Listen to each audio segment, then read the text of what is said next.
Hello what's up guys, स्वागत है आप सबका next and my sequel present job portal application. And आज हमारा डे नंबर 85 एंड आज हम देखने जा रहे हैं applicant table schema and result schema. जी हाँ गाइस, तो बेसिकली अब ये है, आप देख सकते हो अप्लाई नाउ पे जब मैं क्लिक करता हूँ तो मैंने जो ऑलरेडी रेज्यूमे अपलोड कर चुका है वो मुझे यहाँ पे दिखाई दे रहा है बाय डिफॉल्ट। ये है ना इतना ज़्यादा ऑसम। एंड यहाँ पे आप कुछ भी कवर लेटर लिख के कवर लेटर लिख के जैसे आई हैव लिख दो, आई कैन कोड एनीथिंग, कुछ भी ऐसे लिख दो एंड अप्लाई नाउ पे आप क्लिक कर दो। सो द मोमेंट आप अप्लाई नाउ पे क्लिक करते हो एप्लीकेशन सबमिटेड सक्सेसफुली।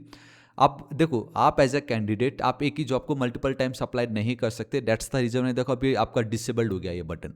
एंड अगर मैं यहाँ पे चलता हूँ, अब अगर मैं इसको रिफ्रेश करता हूँ तो यहाँ पे आपको एक आईडी दिखाई दे रहा है। नो डाउट आईडी आपको 2 नंबर का दिखाई दे रहा है, क्योंकि एक वाला जो था उसको मैंने डिलीट कर दिया, क्योंकि अगर मैं डिलीट ही नहीं करूँगा ये एप्लीकेंट अभी जॉब को वापस अप्लाई नहीं कर पाता। ठीक है, तो ये जो अभी आपको स्कीमा यहाँ पे स्कीमा से मेरा मतलब है ये जो टेबल अभी आपको दिखाई दे रहा है, ID, job ID, applicant ID, resume ID, cover letter, आपका अप्लाइड एट एप्लीकेंट जो भी है, ये सब कुछ आज हमें इस वीडियो में क्रिएट करना है बेसिकली स्कीमा।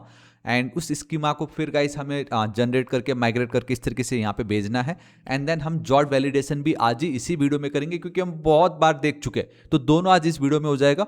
कल हम सर्वर एक्शन देखेंगे, उसके बाद हम ये मॉडल किस तरीके से क्रिएट कर सकते हैं, एंड देन ये अप्लाई वाला फंक्शनैलिटी। तो आने वाले कुछ 3 या 4 दिन में गाइस आपका जॉब ये जो अप्लाइड वाला जो पार्ट है किस तरीके से आप अप्लाई कर सकते हो, बाय डिफॉल्ट आपको वो रेज्यूमे वहां पे दिखाई दे रहा है ड्रॉप डाउन में, ये सब कुछ होने वाला है। एंड ऑलमोस्ट मुझे लग रहा है 80% हमारा ये कंप्लीट होने वाला है। ठीक है, तो मजा आ जाएगा। तो बिना किसी देरी के वीडियो को स्टार्ट करते, लेकिन उससे पहले अभी तक अगर आपने बाकी की प्रीवियस वीडियो को चेकआउट नहीं करा तो प्लीज कर लीजिएगा। And our next target is 8 lakh subscriber. अभी तक सब्सक्राइब नहीं किया तो प्लीज कर लीजिए, बिकॉज आपका सब्सक्राइब मुझे मोटिवेट करता है कि ऐसे ऑसम वीडियोस में अपलोड करते रह सकूं। तो देख लीजिएगा, इसमें सीधा चलता हूं अपने वीएस कोड एडिटर पे over here. And now what we need to do, we need to create a schema, है ना। अब यहाँ पे फंडा आप एक बार समझो। हाँ, मैं आपको बताता हूँ। जैसे ये आपका एक बटन है, इस पे यूजर जब करता है क्लिक तो बाय डिफॉल्ट उसने जो रेज्यूमे अपलोड किया था, इफ यू रिमेंबर, यहाँ पे उनका सेटिंग पेज भी तो है, एप्लीकेंट का प्रोफाइल फॉर्म है ना। यहाँ पे जब वो फॉर्म फिल करता है, ये रेज्यूमे, ये देखो यहाँ पे रेज्यूमे है, ये भी हम ऑलरेडी टैकल कर चुके हैं, सब कुछ हो चुका है। यहाँ पे जो उसने फॉर्म रेज्यूमे अपलोड करा था, जब हम फाइंड जॉब पे जाते हैं, अब चाहे जितने भी जॉब्स हो यहाँ पे बाय डिफॉल्ट उसको वो दिखाई दे रहा है। तो वो कैसे दिखाई दे रहा है, पहली बात। सेकंड, यहाँ पे इंपॉर्टेंट हमारे लिए ये जानना था कि जब मैं इस पर क्लिक करता हूँ हमें ये पता कैसे चलेगा कि किस एप्लीकेंट ने किस जॉब्स कौन से जॉब के लिए अप्लाई करा है एंड कौन सा रेज्यूमे उसने यूज करा है। समझ रहे हो, ये क्वेश्चन हमारे माइंड में आता है कि भाई एप्लीकेंट ने बेसिकली, ये जो एक एप्लीकेंट इसने किस जॉब के लिए अप्लाई करा है, वो हमें पता कैसे चलेगा, क्योंकि हमने जो भी यहाँ पे टेबल्स क्रिएट करा है, जैसे रेज्यूमे के टेबल में तो उस एप्लीकेंट का रेज्यूमे, मतलब नॉट ओनली उस एप्लीकेंट का, सारे एप्लीकेंट का रेज्यूमे। जॉब चलो ठीक है, ये तो अभी तक आपको पता भी नहीं होगा। एम्प्लॉयर्स है, एप्लीकेंट है, यूजर्स है, एंड देन जॉब्स है। तो ये वाला टेबल कहाँ है, या ऐसा क्या तरीका है जिससे मुझे ये पता चले कि किस एप्लीकेंट ने कौन से जॉब के लिए अप्लाई करा है, वो मुझे पता कैसे चलेगा, एंड कौन सा रेज्यूमे उसने यूज करा है। तो no doubt we need to create one new table and that's your job application table. ID रहेगा बेसिकली, ये तो वही नॉर्मल आपका ऑटो इंक्रीमेंट वाला आईडी, लेकिन जॉब की आईडी यहाँ पे है, एप्लीकेंट आईडी यहाँ पे, मतलब ये एप्लीकेंट आईडी जो है, आप समझ लो कि ये 3rd नंबर वाला जो एप्लीकेंट आईडी है, इसने ये जो जॉब नंबर आईडी है जिसकी 13, and then we have this resume का आईडी यहाँ पे। तो सब कुछ अब मुझे पता चल गया ना, सारे रिलेशंस में है ये। तो आपका ये जो जॉब एप्लीकेशन का टेबल है ना, एक जंक्शन टेबल है जो मल्टीपल टेबल्स को जोड़ रहा है एक साथ, है ना। लाइक एक टेबल बनाते ही देखो कितना सारा हमारा जो डाउट था एक चुटकी में क्लियर हो गया ना। तो अब हमें इसको क्रिएट करना है, ठीक है। तो अब हम चलते हैं यहाँ पे, एंड ऑलरेडी आपने देख चुका है क्या है, job ID, applicant ID, resume ID, cover का लेटर है, एंड या दिस इज इट, इतना है, ठीक है। तो मैं यहाँ पे चलता हूँ। एंड गाइस, मैं तो चाहूँगा कि आप वीडियो को अभी खुद से पॉज करो एंड खुद से ट्राई करो इसको बनाने की, क्योंकि हम बहुत बार देख चुके हैं। तो this is your job application. ये देखो यहाँ पे टेबल का नाम ये है, job underscore applications. That's why आपको यहाँ पे वो इस तरीके से दिखाई दे रहा है, ठीक है। तो ऑब्वियसली हम MySQL का टेबल बना रहे हैं। Then first field is your ID, जो कि आईडी ऑटो इंक्रीमेंट प्राइमरी की बोलने की नीड नहीं है। अब उसके बाद अगर आप देखोगे, then we have this job ID. तो ये जो जॉब आईडी है, again it's basically foreign key, and हम उसका रेफरेंस कहाँ से ले रहे, we are taking a reference from our applicant but from our jobs table. Jobs के टेबल में जो आईडी वाली जो फील्ड है उसको हम इस वाले फील्ड से रेफरेंस करा रहे हैं। हाँ भाई, इसका रेफरेंस आप यहाँ से ले लेना, ठीक है। एंड हम यूज़ करें ऑन डिलीट कास्केड, इसका मतलब ये है कल के दिन लाइक ये जो टेबल है ये जॉब आईडी है। तो कल के दिन मैंने जिस जॉब के लिए अप्लाई करा था, जैसे मैंने बोला कि कोडिफायर मेरी जो इंस्टीट्यूट है वहाँ पे मेरे को 2 वैकेंसी चाहिए फुल स्टैक डेवलपर के लिए एज एन इंस्ट्रक्टर, सिखाने वाला। ठीक है, तो मैंने लाइक रखा था एंड लेट से कि अब मुझे 2 मिल गया और मैंने उसको डिलीट कर दिया। अगर मैं वो वैकेंसी को ही डिलीट कर दूंगा तो मेरे जॉब एप्लीकेशन वाले टेबल पे उसको रख के कोई फ़ायदा नहीं है ना। तो अगर वो जॉब ही डिलीट हो गया तो आप यहाँ से भी उसको डिलीट कर दो। सेम विथ और एप्लीकेंट आईडी। एप्लीकेंट आईडी जो है आप देख सकते हो ये उसका फील्ड का नाम है। अगेन हम इसको रेफरेंस दे रहे फ्रॉम रेफरेंस ले रहे कहाँ से, हमारे एप्लीकेंट के टेबल में जो आईडी वाली फील्ड है वहाँ से इसको हम रेफरेंस ले रहे। अगेन इट्स फॉरेन की ओनली। एंड यहाँ पे भी हमने ऑन डिलीट कास्केट रखा, मतलब ये हुआ कि मैं एज अ यूज़र है ना, लाइक लेट से कि मैंने ही चलो मैं नहीं, आप जो ये देख रहे हो आपने हमारे कोडिफायर के लिए जो फुल स्टैक डेवलपर है उसका एज एन इंस्ट्रक्टर के लिए आपने अप्लाई करा। ठीक है, एंड कल के दिन आपने अपना उस बेसिकली जहाँ से भी आपने अप्लाई करा था वो जो भी आपका जॉब पोर्टल एप्लीकेशन था वहाँ से आपने अपना अकाउंट ही डिलीट कर दिया। तो अगर आप ही नहीं हो तो आपका एप्लीकेंट क्या करेगा वहाँ पे, समझ रहे हो? अगर वो यूज़र ही नहीं, वो एप्लीकेंट ही अब नहीं है, उसने अपने आप को ही अकाउंट ब्लॉक कर दिया या उसने अपना अकाउंट डिलीट कर दिया, तो मतलब क्यों करेगा वो बंदा, है ना। तो हम उसको भी लाइक डिलीट कर देंगे, उसका एप्लीकेंट भी यहाँ से भी इस टेबल से भी उसका डेटा डिलीट हो जाएगा। लेकिन जब हम बात कर रहे हैं रेज्यूमे आईडी की, तो यहाँ पे आप देख सकते हो अगेन रेज्यूमे का आईडी जो है उसका रेफरेंस अगेन हम रेज्यूमे का जो टेबल है वहाँ पे जो आईडी वाली फील्ड है वहाँ से ले रहे। Reference again it's of foreign की, तो बेसिकली 3 फॉरेन की है यहाँ पे।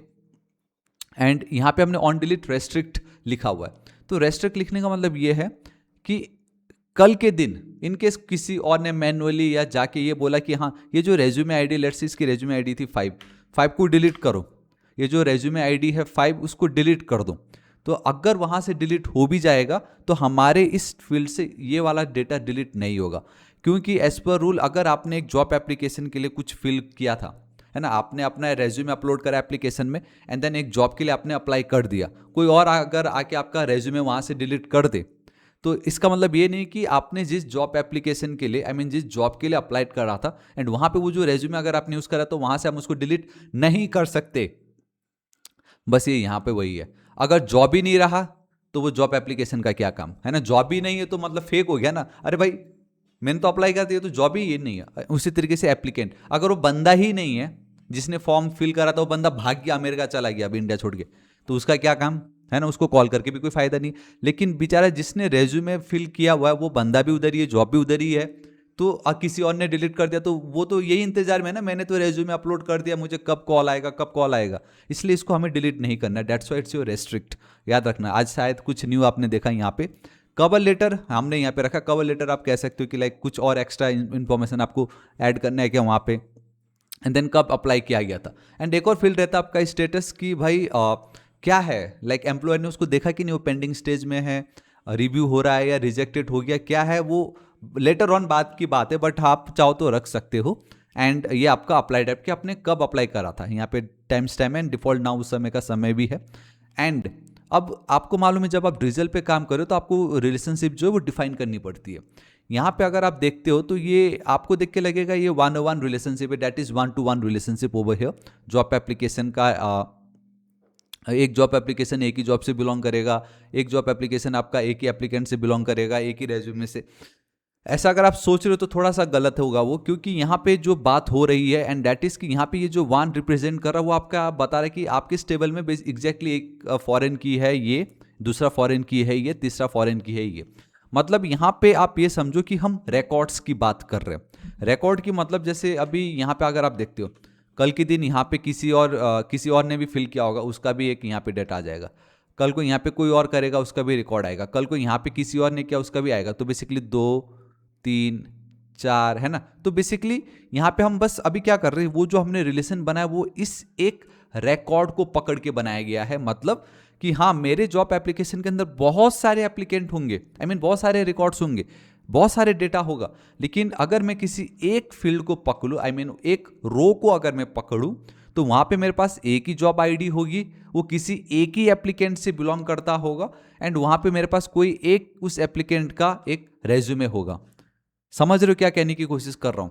एक ही रो की अगर मैं बात करूं तो वो कोई एक जॉब को ही बिलोंग करेगा। बहुत सारे जॉब के एप्लीकेशंस यहाँ पे हो सकते हैं, लेकिन जब मैं सिर्फ एक रो की बात करता हूं तो वो सिर्फ किसी एक जॉब्स को बिलोंग करता होगा। जिसने भी उसको भरा है, बेसिकली जिसका भी डेटा है यहाँ पे, वो किसी एक ही एप्लीकेंट का होगा, उसका कोई एक ही रेज्यूमे यहाँ पे उसने अप्लाई करा होगा। समझ रहे हो? तो वो है यहाँ पे ये कि आपका जॉब एप्लीकेशन का जो एक रिकॉर्ड है वो किसी एक जॉब को ही बिलोंग करेगा, एक एप्लीकेंट को ही बिलोंग करेगा और एक रेज्यूमे को ही बिलोंग करेगा। एंड यहाँ पे हमने इस तरीके से वो फील्ड्स एंड रेफरेंस कहाँ से ले रहा है वो हमने डिफाइन करा है। और एल्स अगर आप नॉर्मली देखते हो इसका अपोजिट साइड, तो it's your many to one relationship. मतलब एक जॉब पे मल्टीपल एप्लीकेशन आ सकते हैं, एक जॉब को मल्टीपल एप्लीकेंट जो है अप्लाई कर सकते हैं, एंड वहीं पर ही एक ही रेज्यूमे को सेम बंदा मल्टीपल जॉब एप्लीकेशन के लिए अप्लाई कर सकता है। तो यहाँ पे मेनी टू वन रिलेशनशिप भी जा रहा है, ठीक है। बट फिलहाल यहाँ पे ये जो हमने लिखा वो एक रिकॉर्ड के लिए हमने लिखा, तो इस तरीके से हमने यहाँ पे मेंशन कर दिया। तो ये आपका जो टेबल है यहाँ पे बेसिकली स्कीमा वो बन के रेडी है। अब आपको करना ये रहता है, जब भी आप स्कीमा बनाते हो, नो डाउट आपको npm रन, आपको पहले उसको जनरेट करना होता है। बेसिकली आपका वो MySQL बना देगा जो भी आपने बनाया। जनरेट आप एक बार करके एंटर हिट करना, एंड एक बार आपका वो जनरेट हो जाए तो अब आपको माइग्रेट करना पड़ेगा ताकि आपका टेबल एक्चुअल डेटाबेस में आपको दिखाई दे। तो जनरेट एंड देन माइग्रेट आपको करना होगा इस तरीके से।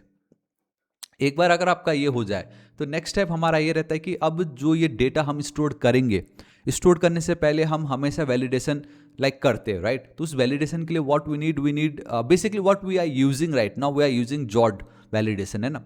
तो उसका सिंपल सा स्कीमा है, देखो job ID, resume ID and then cover letter. अब ये क्यों है मैं आपको बताता हूँ। यहाँ पे अगर आप आओगे तो अगेन इट्स गायब, है ना।